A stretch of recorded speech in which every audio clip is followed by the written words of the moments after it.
Well, I think that concludes our first round, probably, and in waiting for the chairman to come back, I will take his spot and go ahead and start with the second round that I have.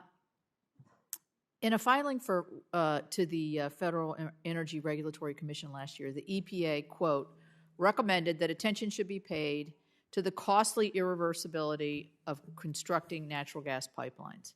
EPA stated, quote, an important question to consider is whether pipeline construction will lock in natural gas production and use at the expense of substitute energy sources with lower social costs. And I would remind you that according to the WHEJAC, some of those projects that would be eliminated would be the CCUS projects, the direct air capture projects, nuclear projects. I'm very concerned to see a similar line of thinking incorporated into the NEPA regulatory changes that you signed last month. Under those regulations, the government defines the purpose or need of a project under NEPA and can override a project developer's purpose. As I understand it, under the new regulations, an energy company could request permits for a natural gas plant, and the federal government could instead say, through the NEPA review, that solar generation should be developed instead, regardless of what the business case is. Would you say that's a fair characterization? Again, thank you, Senator. I mean, I think we've obviously, you know how important that this issue is for CEQ and for the president. So I appreciate the attention that we're getting. I guess what I would say about that particular provision, what we were trying to address is the reality that various factors go into identifying what is the reasonable alternative or range of alternatives that should be considered. And what the previous administration did is they made a change that made that made that scope very dependent on what the applicant said it was. And I think all we're saying is that this is a public statement. This is what the agency sees as the available reasonable options that should be analyzed, even if it would mean that this particular applicant isn't the applicant who would do the permit. So I don't know. The answer to your question is the circumstances really would depend, but that sounds to me like that is that something like that would be different than what I would expect the agency to ask. Oh, yeah, it's funny. From what your explanation was, it sounded to me like the answer to that was yes, that the determination could be made that the applicants or the applicant's idea or purpose could be to provide more power to a certain area, and that the method by which that's delivered through the through that developers and private entity could shift. But I'll shift to another question here. One of the key project delivery provisions of IIJA, I talked about this, was the codification of one federal decision for major transportation projects. In today's fact sheet on permitting action plan, you state that the IIJA's provisions, quote, enhance efficiency, accountability, and predictability, and will provide the tools needed to ensure timely and sound delivery of these historic investments. You seem to recognize that the critical role one federal decision plays in the environmental rule review and permitting process.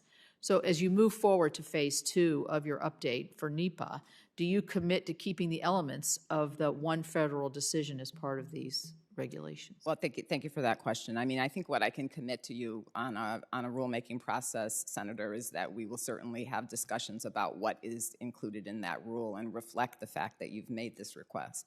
I think you really have to follow the law here. Absolutely. The law, it is in the law. It is in the law, and we are following it. I guess what I'm saying is whether it is part of the broader rule that will go beyond what the bipartisan infrastructure law covered is the issue. Yeah, I mean, you stated we're going to be building a lot. If we don't, we're not going to be building a lot if we don't stick with these a lot efficiently. And as we see with inflation and everything else, this is a real issue. Time is money here, and I think it's very concerning. You know, I would like to go to, I come from a state that has economic challenges. As you know, we talked about this.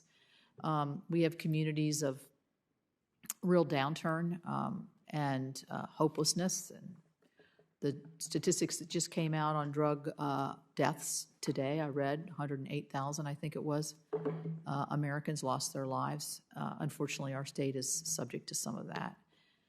I think that a broader view of what's going to bring people out of poverty needs to be taken here by the administration. I understand the clean air and the clean water, and that is what we all want. But at the same time, to exclude a highway expansion, a community might not have a way out. I know certainly in Senator Sullivan's case, in many of the communities in Alaska, they have no infrastructure to move, to progress, in some cases, both on the water and on the transportation.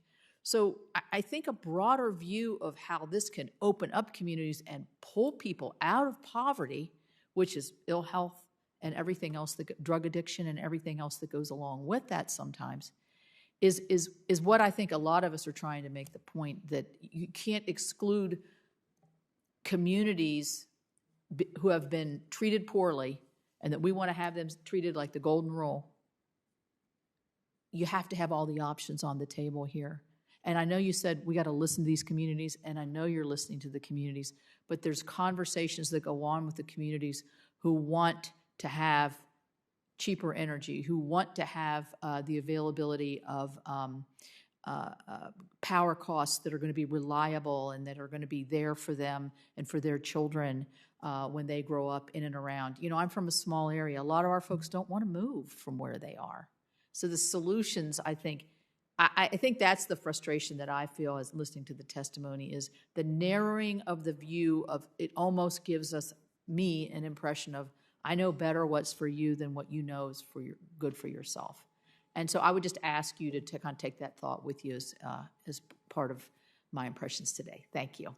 Yeah, well, so thank you, Senator. I appreciate your making those comments. I mean, first of all, I just want to be clear again. I feel like people are equating all of our views with the views that were expressed to us by the environmental justice advocates. And we believe that those are views that we have to consider along with other views as well. I mean, I think that we're not just limiting what we think and how we behave simply to recommendations. We are trying to make sure that those recommendations are part of the process of thinking how we move forward. But I am making an effort, and I think other members of the administration as well, to get out and reach out and talk to all communities. It's not like just we're simply limited to our experts that are, interacting with us through the advisory council. I think in our interactions with other people, we are listening to other people and we are hearing different views. I mean, this is a big country, and in different regions, people have different ideas about what's the best approach, and I think we're trying to take all of that into account.